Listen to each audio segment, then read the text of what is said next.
अस्सलाम वालेकुम friend, welcome to my channel. उम्मीद है आप सब ठीक ठाक है, खैरियत से होंगे। मेरी जानिब से आप सबको ईद मुबारक, बहुत बहुत ईद मुबारक। चैनल पर अगर आप न्यू हैं और चैनल को अब तक आपने सब्सक्राइब नहीं किया तो चैनल को ज़रूर सब्सक्राइब कीजिए, बेल आइकन को ज़रूर हिट कीजिए ताकि आपका और हमारे साथ इसी तरह जुड़ा रहे।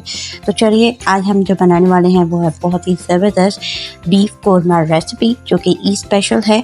तो हम इसे बनाना स्टार्ट करते हैं। जैसे कि आप सबको पता है, गर्मियों का मौसम है, किचन में इतनी देर खड़े रहना सबसे ज़्यादा मुश्किल है, तो इसलिए रेसिपी वो तैयार की जाए जो झटपट तैयार हो जाए और आपको ईद का मज़ा भी दुबारा हो सके। तो हम इस रेसिपी को स्टार्ट करने के लिए तकरीबन 1.5 किलो गोश्त इसमें शामिल कर रहे हैं। मैंने जो गोश्त लिया है इसमें तकरीबन नश वाला और ड्राई बोटी दोनों शामिल हैं, यानी गोल बोटी का गोश्त आपने लेना है। आपकी बीफ की कढ़ाई जो है, कोरमा जो है, वो और भी बेहतरीन तैयार हो जाएगा। इसके अलावा हम इसके अंदर शामिल कर रहे हैं, क्योंकि हमें इसमें ग्रेवी चाहिए, इसलिए मैंने इसमें तकरीबन 3 प्याज लिए हैं, जिन्हें मैंने स्मॉल साइज़ का था और अच्छी तरह से इन्हें बारीक कटिंग कर लिया है।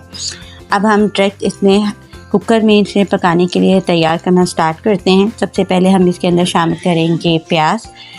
इसके अलावा हम इसके अंदर शामिल कर रहे हैं गोश्त, जो कि मैंने 1.5 किलो गोश्त लिया है, गोल बोटी और नश वाली बोटी का मिक्स अप। ठीक है, आपने इसे मिक्स कर लेना है, मिक्स बोटियाँ आपने इसकी लेनी है।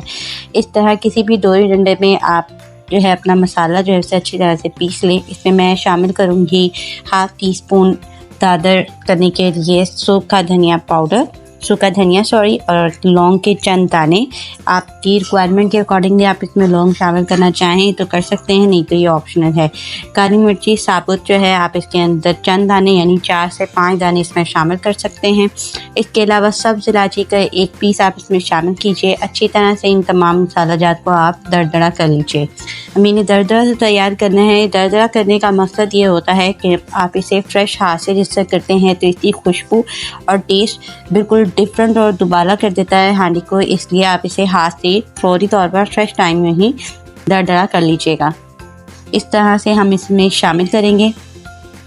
देन इसके बाद हम इसके अंदर 1 टीस्पून शामिल कर रहे हैं टेबल स्पून अदरक लहसुन का पेस्ट। आप चाहें तो अदरक जो है ओनली फिर गार्निशिंग भी रख सकते हैं और अदरक लहसुन का पेस्ट भी। इसके अलावा मैं इसमें शामिल कर रही हूँ बादिया खटाई और 1 तेज़ पत्ता। दही में मैंने शामिल किया है गरम मसाला, इसके अलावा कलवंजी और मेथरे शामिल किए हैं।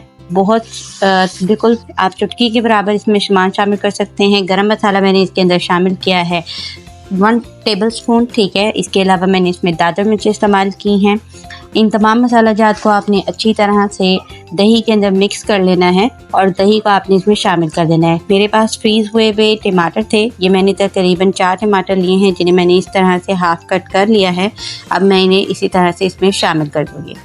इसके अंदर जाएगी 1/2 कप और कुकिंग ऑयल। आप देसी घी डालना चाहें तो आप देसी घी का भी इस्तेमाल कर सकते हैं, लेकिन देसी घी डालने के लिए पहले आपको देसी घी को गर्म करना होगा, देन ही आप उसमें ये तमाम मसाला शामिल कर सकते हैं।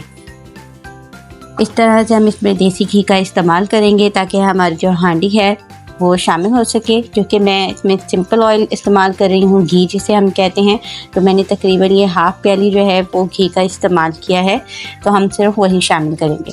ये कोरमा बीफ रेसिपी जो है वो झटपट तैयार होने वाली है। हम 1 टाइम कुकर को बंद करेंगे। हमारा कुकर जो है तकरीबन 30 मिनट्स तक या तकरीबन 15 मिनट पर, इट्स डिपेंड ऑन योर गोश्त, आपका गोश्त कैसा है इस पर डिपेंड करता है, उसके अकॉर्डिंगली ये रेडी हो जाएगा। मैं तकरीबन इसके अंदर 1 से 1.5 कप जो है पानी का शामिल कर रही हूँ ताकि मेरा गोश्त जो है वो अच्छी तरह से टेंडर हो सके, यानी गल सके।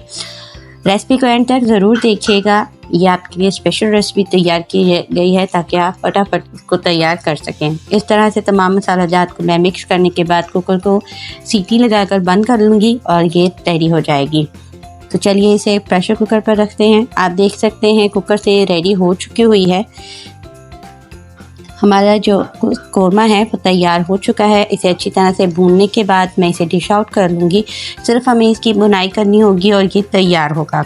जब इसकी बुनाई हो जाएगी, यानी आपका जो मसाला है वो घी छोड़ देगा, देन आप इसे डिश आउट कर लीजिए। गार्निशिंग कीजिए हरी मिर्च, हरा धनिया और अदरक के साथ, और इसे खमीरी रोटी या नान के साथ ज़रूर खाइए, तो आपको बेहद मज़ा आएगा। उम्मीद है आपको रेसिपी आज की बेहद पसंद आई होगी।